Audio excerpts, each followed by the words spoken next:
Welcome to Key Conversations, where you get to connect with the best of the music business, unlocking the secrets to exploding your music career, presented by In the Key of Success. I'm your host, Cheryl B. Engelhardt. The conversations you're about to hear are between our special guest and participants of my MX4 course, the Marketing and Branding, Money-Making, Mentorship Mastermind for Musicians. They are singers, songwriters, composers, producers, and artists just like you, asking their burning questions of our experts while transforming their careers over 6 weeks. If you think this could be you, check out mx4course.com to schedule a free half-hour coaching call with me to see if we'd be a good fit. So, let's get started.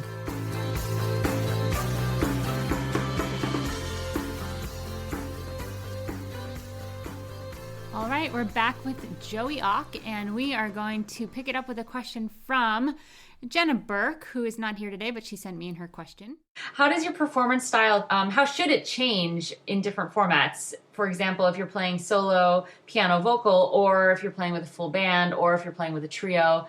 So, I mean, and I know this really well as an artist. Like, I used to perform solo and with the band and with duet and then all these different. So how should an artist, or should they, change how they perform based on, the different format?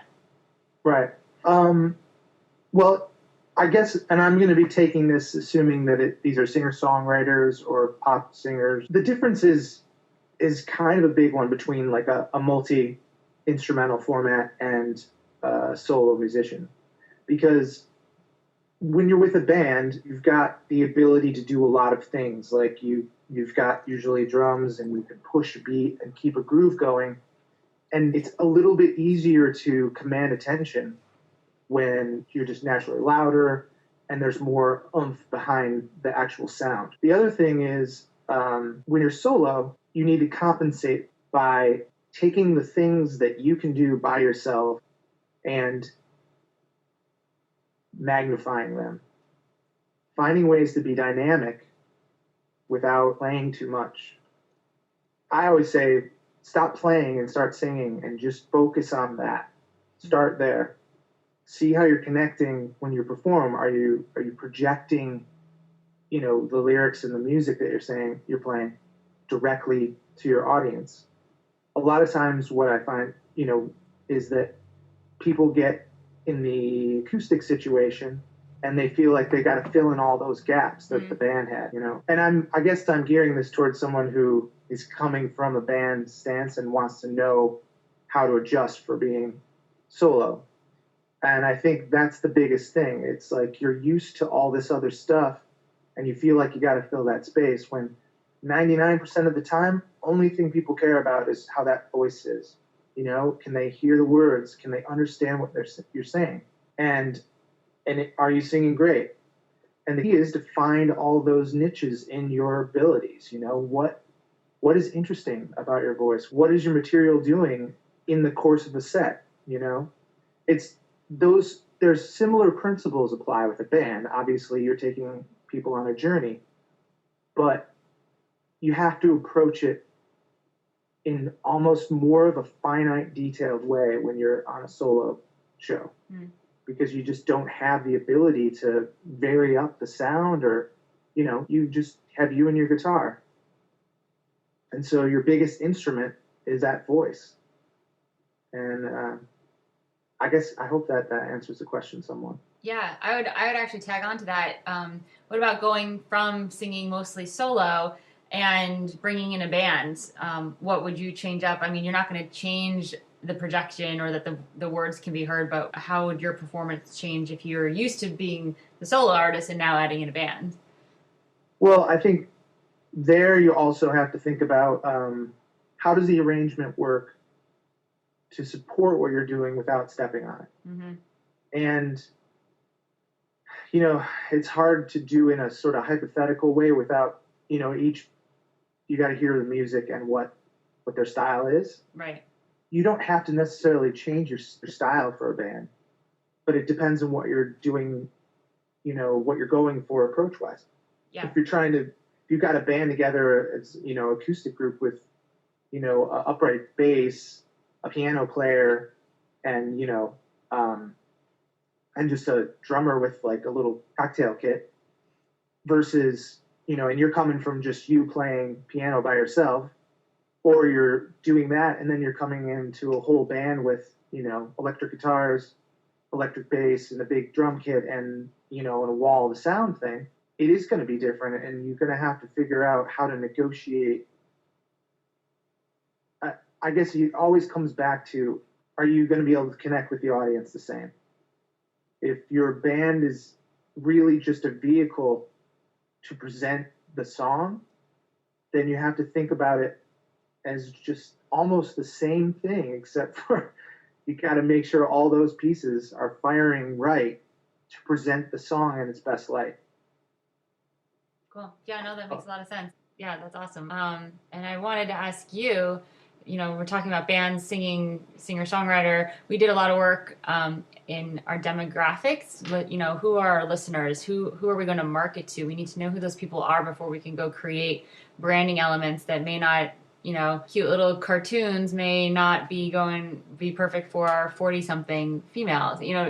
So we really did a lot of work on that, and I think it's something that we're continuing to just sort of discuss. So when you're sitting down and working with an artist, like a new artist who's got some songs and just has been playing them with his guitar, how do you decide how to produce it? Like, are you going to do the electronica feel? Are you going to get some live band stuff in? Are you going to keep it stripped down acoustic? How do you decide what genre you're just going to put these songs in? Because I know the genre really comes from not just the song, but how the production ends up, landing on the record. So what makes you make that call? And I know it's something that you do with the artist, but how do you go through that process?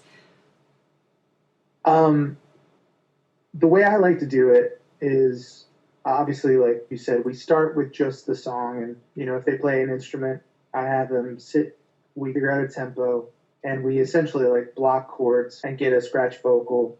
And depending on their level as a singer and how confident they are with the tune too, I just kind of let what happens naturally in their performance happen. And we block it to a click. And then we kind of talk about, I usually will kind of say, all right, it's stripped away. Here are some ways I could see this going sonically. And we will pull up some references, Usually, I would say 99% of the time, the song and the artist's voice and the way that they perform helps intuit where it's going to go. It doesn't always, but as a producer, your job is kind of to try to listen for the things that, that they may not be hearing in themselves. They say it's like the things that you don't know that you don't know. Right. And one of those things, a lot of times with really talented people, is that they don't know that they're not using something that they have. And, and obviously the voice is the center of it for most things. Right. But they're not utilizing something really beautiful and alluring about their performance and the way that they perform and certain traits about their voice. It could be as simple as like the way their vibrato hits at certain points or the way their voice breaks up. And it sounds like that's like such a minute detail, but it happens in the course of a song. It happens in the course of the way that they bring emotion to words that they've written, or the way that they play too. If they're a good guitar player, they're a good keyboardist or whatever, they bring a certain thing to it. And the goal is to try to find that and magnify it to really bring the emotion out and allure the audience. I don't know if you and I have written together a lot. So yeah. Sometimes, you and I, we work on stuff that we're kind of aiming for a commercial audience. More recently, we're kind of steering it towards a particular thing that we're trying to sell to. Right. And that is one way to approach it, which is fine. It's a little bit more of because we also come from the commercial world, and so I call it the commercial approach. That's really what it is. Mm-hmm. Commercial composers, they get a brief and they say, I want it to be like, Foster the People. And in a way, we kind of go, all right, we're going to go in that genre. But with artists just purely on their own, I don't really go in and say, you're going to be this band, you're going to be like this band. I want to completely divorce myself from that preconception and hear what it is they do and figure out ways to enhance it. And then once it's already like thoroughly kind of formed to what it's going to be, then of course, it's also part of my job to say, well, is this going to be something that people are going to listen to? Yeah, is it marketable? Is there a way that I can bring it into, the modern world of, popular music? And we're talking more pop music now. So, there's standards sonically, and there are things that just the way that our ears are tuned to hear things now. And so at that point, I'll talk with the artist about it. And a lot of times artists will be like, yeah, I want to sound like this, or I love this song and I really love how that vibe is. And we'll go towards the vibe of some other tune that our artists they really adore. But usually it happens organically because they themselves have a certain trait that's kind of similar in a way. Yeah. And it's not copying at all. It's just a matter that, I think it's just the nature of any creative thing. You're influenced by all the things around you, and a great artist is obviously going to be influenced by another great artist, Yeah, no, that's a good way to put it. I like that. The last couple minutes here, do you, Lauren, Megan, do you guys have any more questions, anything come up throughout the conversation for Joey? Other questions that you didn't get to ask yet?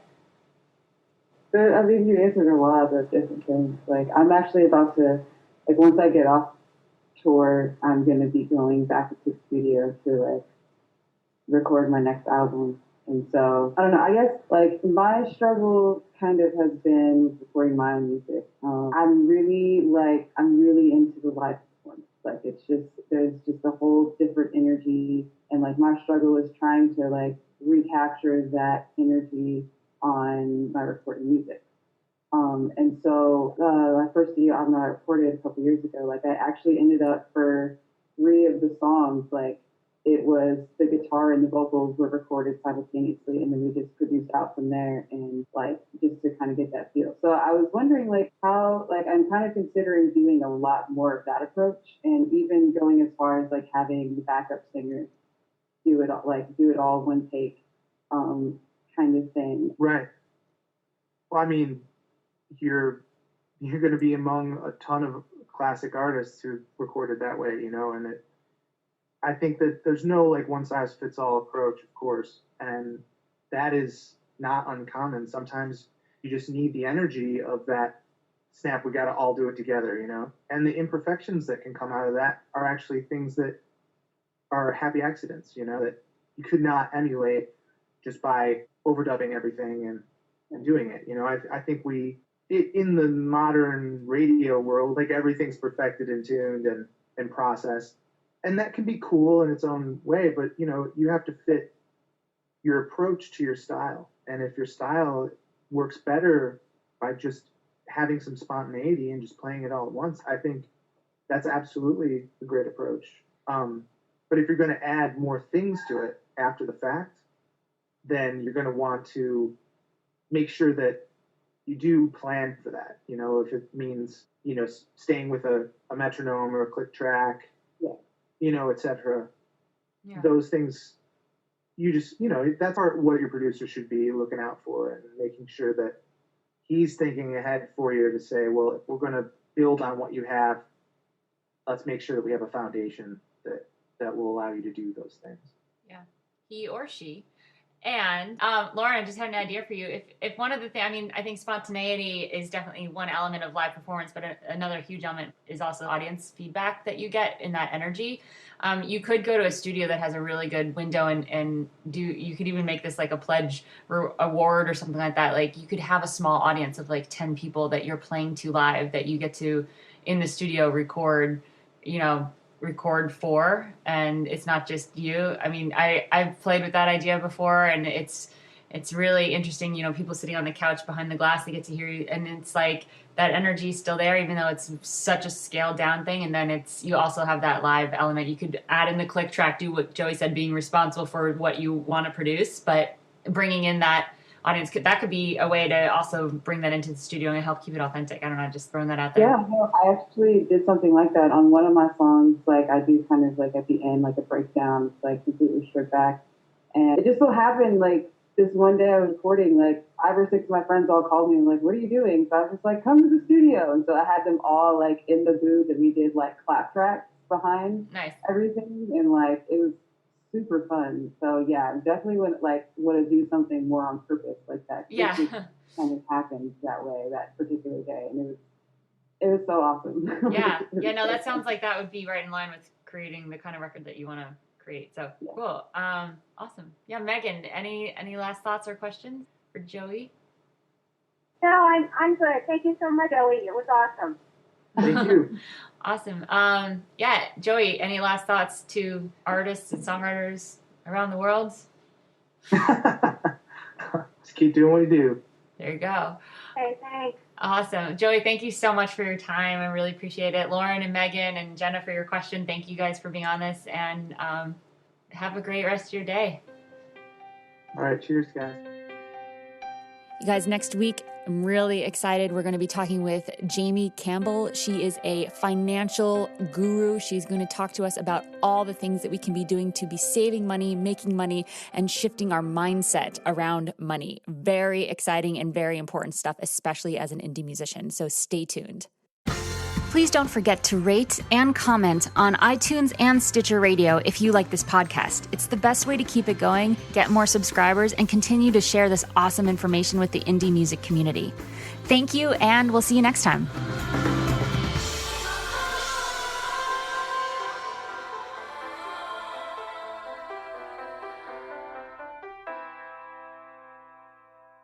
All of the music on this podcast has been created by yours truly. The theme song is called Inevitably, written with Cameron Ernst and produced by Joey Auch. You can find all the songs, plus more information on my music career at CherylBE.com. If you want to be one of the reasons I can keep this podcast and my blog Living on Gigging going, then head to patreon.com/CBEmusic. There, you can contribute $1, $2, $5 for the creation of each of these free musician resources. Together, we can keep them coming and inspire other creative people to do what they love and do it well. Again, that's patreon.com/CBEmusic. Key Conversations is sponsored in part by Bandzoogle. They make it easy to build a beautiful website for your music. Their step-by-step system gets you online in minutes, and you can choose from hundreds of mobile-friendly themes and customize them with their easy point-and-click editor. All the features you could possibly imagine for a professional website are built in. So, because you are a Key Conversations podcast listener, you get a special 3-month free trial just for you. Go to www.inthekeyofsuccess.com/resources and click on the Bandzoogle logo to access your free extended trial.